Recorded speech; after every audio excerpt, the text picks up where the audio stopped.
All right, so to cut out your lining, the first thing you want to do is get your lining on a working surface. I like to work on my cutting table so I can have the grid underneath and the mat because I like to use a rotary cutter to cut.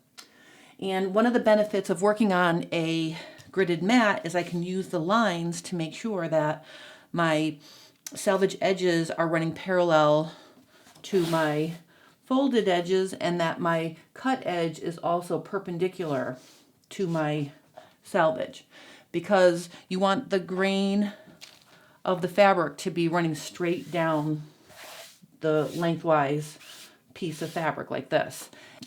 Now, the pieces we're going to cut out first are the strapless foundation.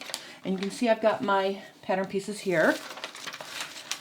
I want to be really economical with the pieces because I have the two long skirt pieces, the front and the back skirt pieces to cut out.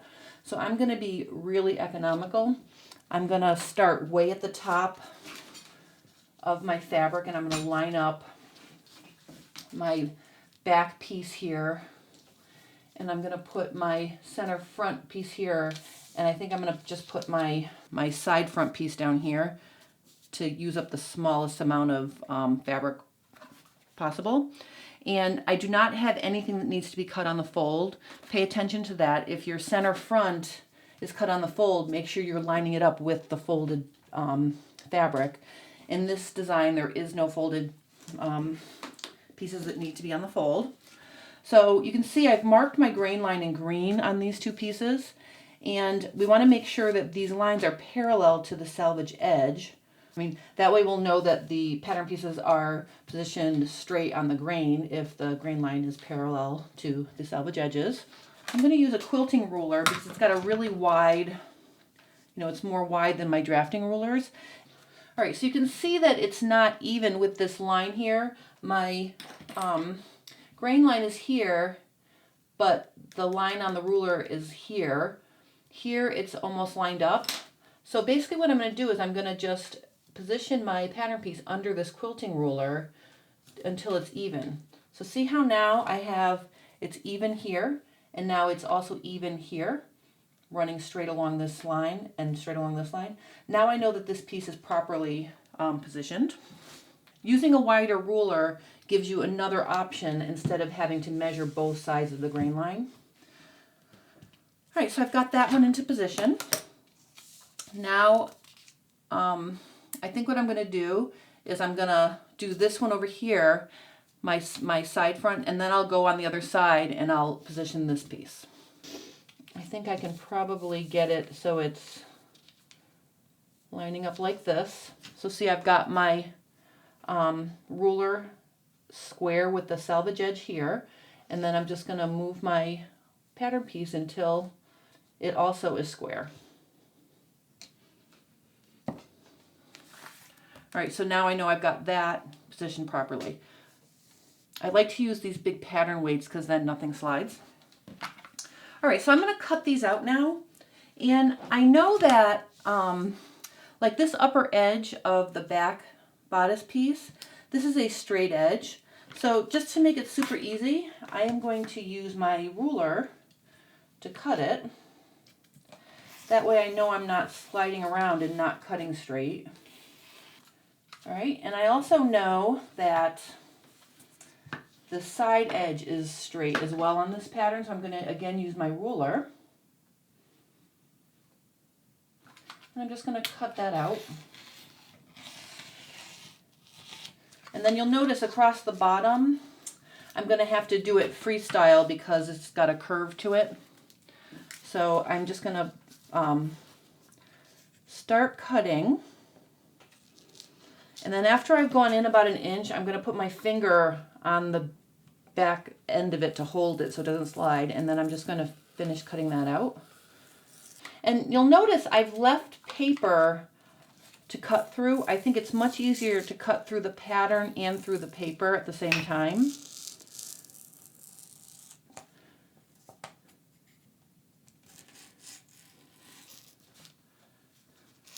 I think it's more accurate than trying to cut out on the edge of a piece that's already been cut out on the line. All right.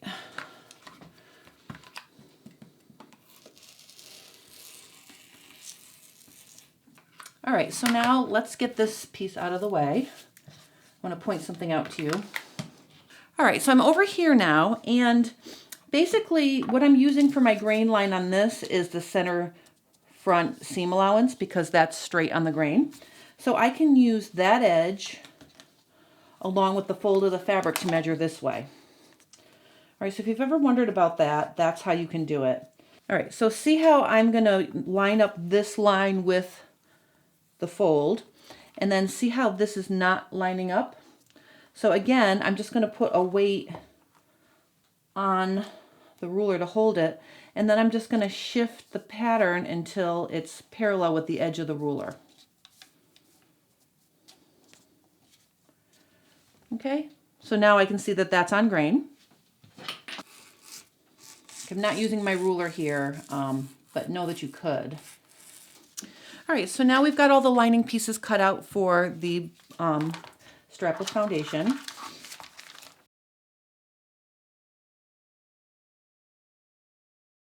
Did you catch the one thing I forgot to do before I moved the pattern pieces? I forgot to mark my notches. This is really important when you're working with fabrics that slide around, because if you take the paper pattern piece off, it might take you forever to get it lined back up again, especially if the fabric shifts around. So I futzed around and I put my side front and my center front pieces back with the paper on top of the fabric. And basically I need to just remember to mark these notches. I think I forgot because I added that extra 1/2 inch seam allowance and they weren't right near the edge. So I marked them bigger in orange. All right, so that's something to pay attention to. If you've added extra seam allowance to give yourself room to make fitting adjustments after you've completed your pattern, make sure that you can still see the notches and they're clear so you remember to mark them, because I forgot. I usually have a rule with myself that I never say never, but one thing that I never do is I never clip into my seam allowances when I'm marking notches, because I've cut too far and I've actually had to move my seam in to hide the fact that I clipped into my garment past my seam allowance. So really there's a lot of different ways that you can mark notches. Don't clip them because it could cause a boo-boo that you might not like later. Okay, so that's my one exception to my never rule. All right, so I've got this blue chalk now marking them.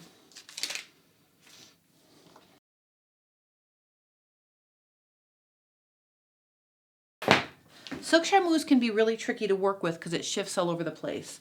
So what I like to do is start in one end on one layer with the selvage edge, which is right here. And I'm going to start lining it up with the grid on my paper. I've lined my work surface with the pattern paper because I'm going to cut through everything, and that's going to help me get a nice, accurate silk charmuse pattern pieces, because I'm going to cut through the paper and the fabric and the pattern. What I'm going to do is I'm going to start up in this corner, and I'm just going to line up my selvage edge with the tops of these letters. All right, so you can see I'm just lining that up. And I'm going to cut out the skirt pieces first because those haven't been cut out yet, and I really want to cut through the pattern paper, the fabric, and the paper underneath. So I need to line this up all the way down to make sure it's nice and even. The next step is I want to make sure it's also even across the top edge. So just like with the lining, I want to make sure that my straight of my cross grain is running straight with the grid on this paper. Now the tricky thing here is my center front, or my front skirt piece, is cut out on the fold. So once I have it about halfway, I'm going to put some pattern weights here. And then what I'm going to do is I'm going to fold it in half, and I'm just going to roll it right on top of itself. All right, and again, I'm going to want to make sure that my selvages are matching.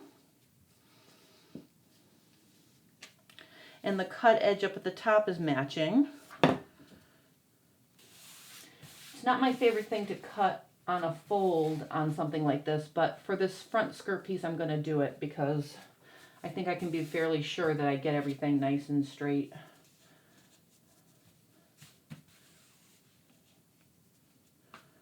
All right, so I've got these straight, and then I'll put my hand here, and then I'll pet the fabric under my hand. So my hand is holding the top end of the fabric still. And then I can sort of, you know, smooth it out and pet it under my hand. Once I've got the selvage edges lined up with the paper, the grid on the paper, one of the benefits of using paper is I can actually pin it to the paper.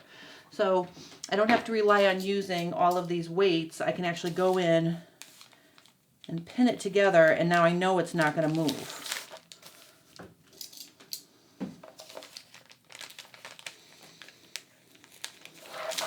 I think part of the challenge of working with something slippery like silk charmuse is managing your fabric. And if you can hold it to something, like line it with some pattern paper, that'll help you successfully get it laying straight on the grain. You know, and I'm going to pin up here too.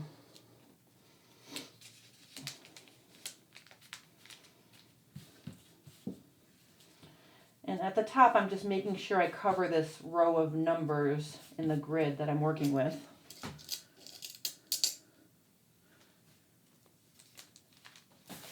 Now, one telltale sign, if you look at your folded edge and it's fighting, that means the fabric is not laying, the underside and the top side of the folded fabric is not laying straight.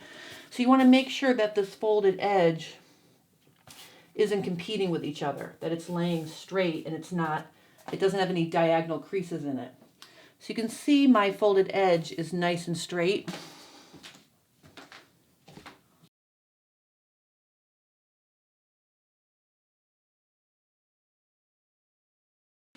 Okay, so you can see that I've got my skirt piece on my fabric, and I've turned it print side down because I want both of my pattern pieces to be cut out with the waistline facing going in this direction. So when I put my back on, the waist will be here and the hem will go, you know, farther down that way. And the fold of the fabric is over here. So what I'm going to do now is I'm going to just line up the fold line on the pattern with the folded edge of the fabric.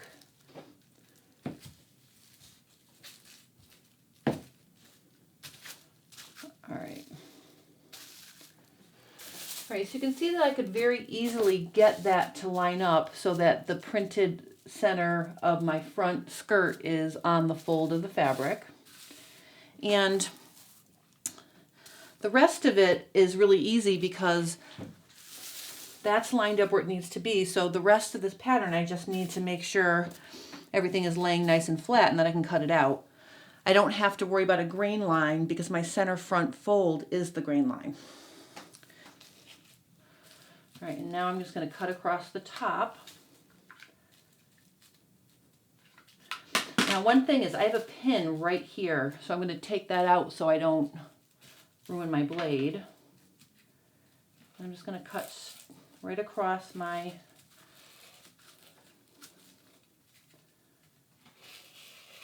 waistline edge. All right, so all I have left to do is cut out the hem. And I think what I'm going to do for safety, because I didn't think of this ahead of time, is I'm going to add 2 inches to the bottom of this hem, just in case Abby wants to wear, you know, 5-inch heels. So what I'm going to do is I'm just going to use a ruler like this, and I'm just going to go on the 2-inch line, and I'm just going to make a chalk line, and that's what I'm going to cut out. And so the only thing that's bad about doing it this way is you have to remember to not cut on the line when you cut out your other hem. So having forgotten to, it's a good point.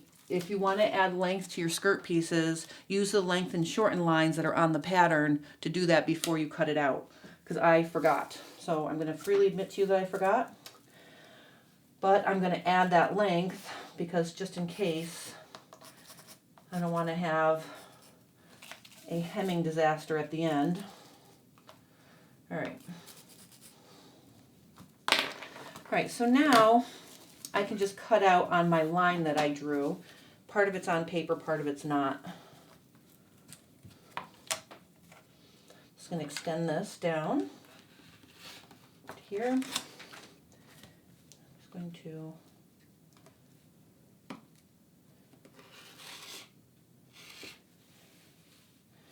I'm just sliding the ruler around along my line that I made.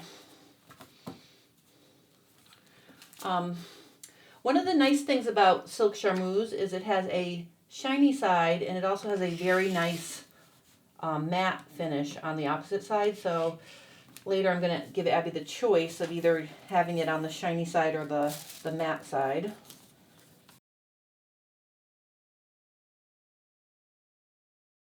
So now what I'm going to do is I'm going to turn this paper around so I can take advantage of that uncut edge and I can use it to line up the selvage again. All right, so now I'm going to use the edge of my paper again to line up my selvage. And over here where I cut it at the hem, I'm just going to put some tape in there to keep it from coming apart. This was the hem edge of the skirt. I flipped the paper over. I'm going to repeat the process that I did first time, and I'm just going to snip and tear a little edge so I know it's straight on the grain.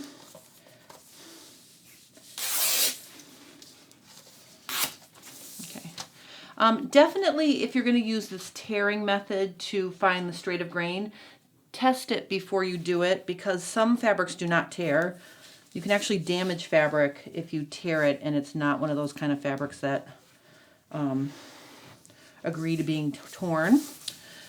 Silk charmuse is one of those fabrics that you can definitely get away with tearing it. All right, so again, I'm going to use my pins to pin the fabric to the paper. Okay, so for this piece, I'm going to cut it out single layer. And what that means is I'm going to cut one side and then I'm going to flip it over and I'm going to cut the other side. All right, so I'm going to start by flipping the pattern piece to the wrong side. All right, so I want to get this as close as possible because I know that the full width of the back skirt is almost identical to the full width of my fabric. So I want to make sure I get it as close as possible to my selvage edge.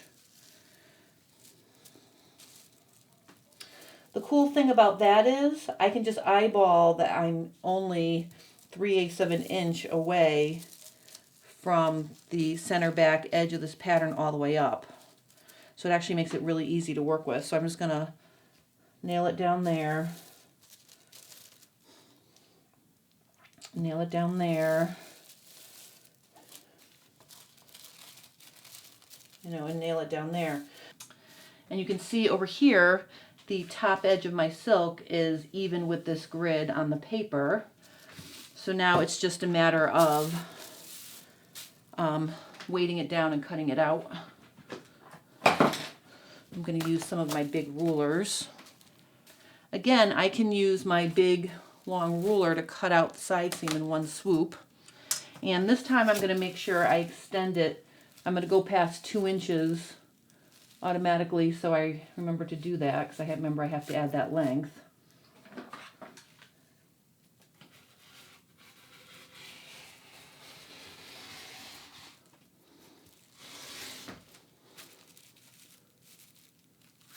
All right, and then I'm just going to measure my 2 inches down to add to my hem. All right, so what is everybody going to do before they cut out their skirt pieces? They're going to make sure they checked that the length was long enough so you don't have to do what I'm doing right now.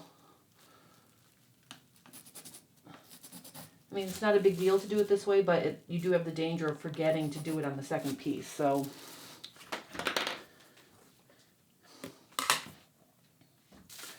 all right, so now I'm going to cut this out.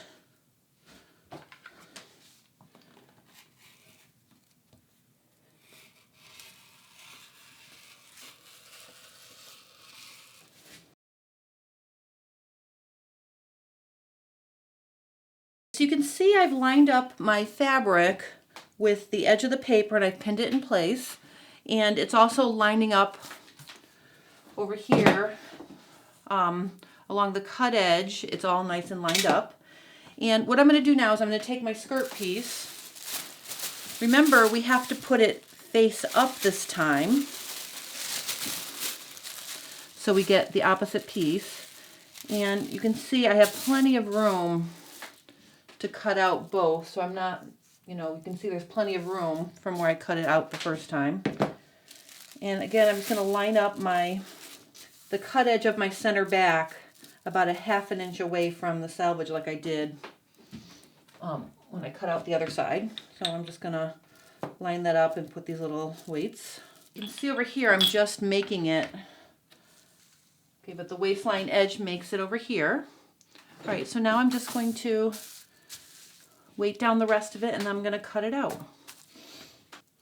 If you're new to working with tricky fabrics like silk charmuse or things that are slippery, I highly recommend doing this single layer layout and flipping the pieces, because it gives you much easier, it gives you a much easier time to see if everything's lined up. You don't have to worry about what the layer that's folded under is doing. So definitely, if you're new to working with tricky fabric, don't fold your fabric in half to cut out 2 at a time.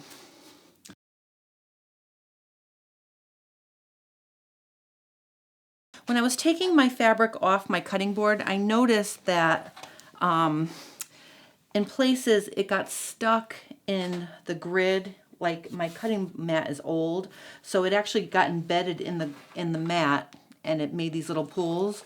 So I just want to show you that if you gently steam them, they come right out. And so if this happens to you, see how nice they come out? I really need to get a new cutting board because mine is so bad. But I just want to show you that it's very easy for it's very easy to steam out the little pools if you get any.